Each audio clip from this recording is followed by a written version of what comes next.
Ladies and gentlemen, good morning. Good morning, Mr. Roundtree. Wow. That was good. Whoa, that What was... if you did that just to the camera? Anyway, folks, go into the earth science part of your brain. And normally we do that during enrichment. So we've done a little plate tectonics. We've done some water cycle stuff. Some density, which is always there. And I mean, there's a lot that Mr. Stein's going to talk about that's relevant to what we've already done, also to what we're going to do.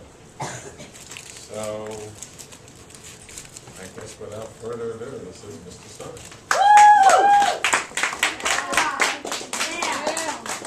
Good morning, class. Good morning, Good morning. Who's testing?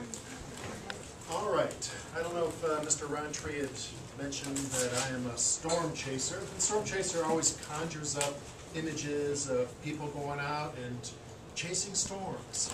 But, I mean, what is it to chase storms? I mean, some people go out because they enjoy seeing Mother Nature doing their thing. And I'm one of the lucky few to actually go out and study storms using science. And most specifically, we use radar, which we're going to talk about. But first we're going to talk just a little bit about tornadoes and thunderstorms, because the first ingredient to making a tornado, so we can study it, is a thunderstorm. So, tornadoes, you see them on TV quite a bit.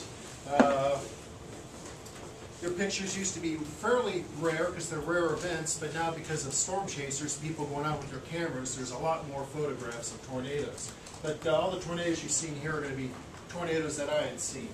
But tornadoes come in all different shapes and sizes. You see the classic tornadoes like on The Wizard of Oz, whipping around. And you have some nice cone-shaped tornadoes. And then you get some really violent, really wide tornadoes.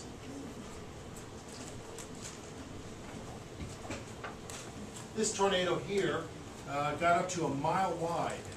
And this is about 2/3 of the way through its life cycle.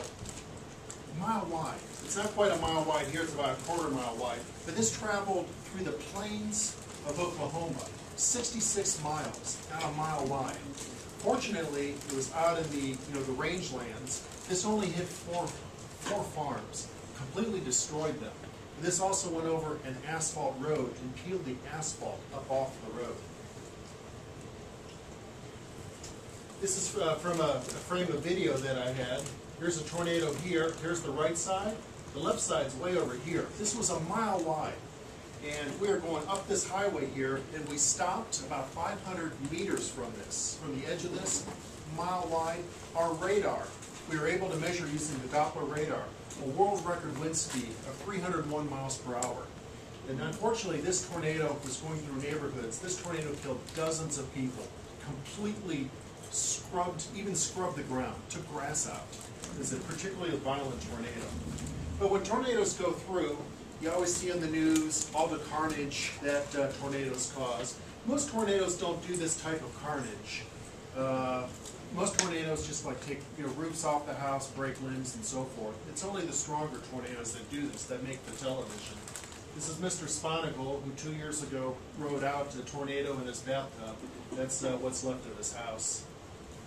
So you see images like this, and they're very graphic. Here's a school that was wiped out. So we want to learn more about tornadoes. If we learn more about tornadoes, then maybe we can do better forecasting or give people earlier lead times so they can take safety. Right now, the lead time for tornadoes is approximately 12 minutes. So when the National Weather Service Doppler radar sees a tornado, they get usually about a 12-minute warning. So if we are able to give people 30-minute warnings, maybe they can take better precautions to protect themselves. So the first ingredient of a tornado is actually a thunderstorm. And the thunderstorm has several ingredients. One is warm air and moist air. And if you think about warm air, here's the start of a typical air mass thunderstorm. Here's the mature stage, and this is the dissipating, when it's dying out. But in this stage, the first stage, you get this, cloud start to form, and then it gets bigger and bigger, and it wants to rise. Why do you think that cloud wants to rise? Anybody? Why is it? But releasing liquid, yeah, there's something, you can get more involved, it's like latent heat. But do you get thunderstorms in the wintertime? No, not really. You can, if the storm system, a system comes through and it warms up. But if you have warm, moist air at the surface, that warm, moist air wants to rise. Now, why do you think that warm air wants to rise? Yes? Heat rises. Heat rises. Yeah, it's lighter than the cold air. Cold air is denser, and so the warm air is, less dense. It wants to go up. It wants to rise. So think about a parcel of air at the ground like a hot air balloon. And the hot air balloon goes up because it's warmer than the air surrounding it. So it's less dense. It wants to rise. And then it's going to go up, and the air gets cooler.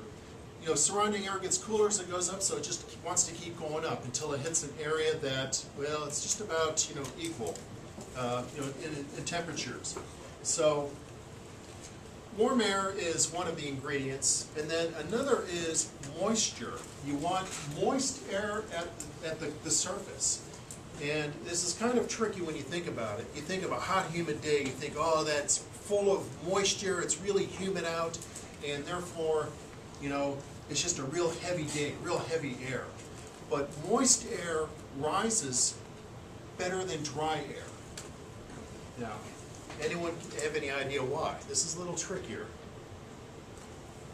Okay. When you think of moisture in the air, it's a water vapor. That makes the moisture in the air, water vapor. And if you look at it at a molecular level, water is H2O. So you have 2 hydrogen and 1 oxygen atom, and the atomic weight of that is, what is it, 18? It's 18 altogether. Yeah, so it's on a molecular weight of the moisture, it's 18, and then the surrounding air has a lot of nitrogen in it, a lot of oxygen, so it's much heavier on the molecular weight. So the more moisture you put into it, the much lighter it is. So the other ingredient for thunderstorms is moisture. So you get a summer day where it's nice and cool aloft, and you get a lot of moisture and a lot of heat at the surface. The sun comes down, it heats the air at the surface, and then you start getting billowing clouds, then they're going to build into thunderstorms. Well, a typical thunderstorm will rise up, tens of thousands of feet, and then it'll hit an area where the temperature starts to get warmer as it goes up, and then the moisture condenses out, makes raindrops, and then the raindrops start to fall. So you get a storm going up, and then the rain starts falling down, and then the rain falls down on the updraft. The updraft, which is feeding it, gets killed by the downdraft and all the rain. And this is a typical cycle that lasts about an hour, and then the storm's done. Now, if you invite a different type of environment, where you get the warm, moist air to make the thunderstorm, but you have sheared winds. And that's to say that you have winds moving at different directions and different speeds. You can get what is called a supercell thunderstorm. And a supercell thunderstorm is the type of thunderstorm that makes tornadoes, or most tornadoes. So if you have winds at the surface going like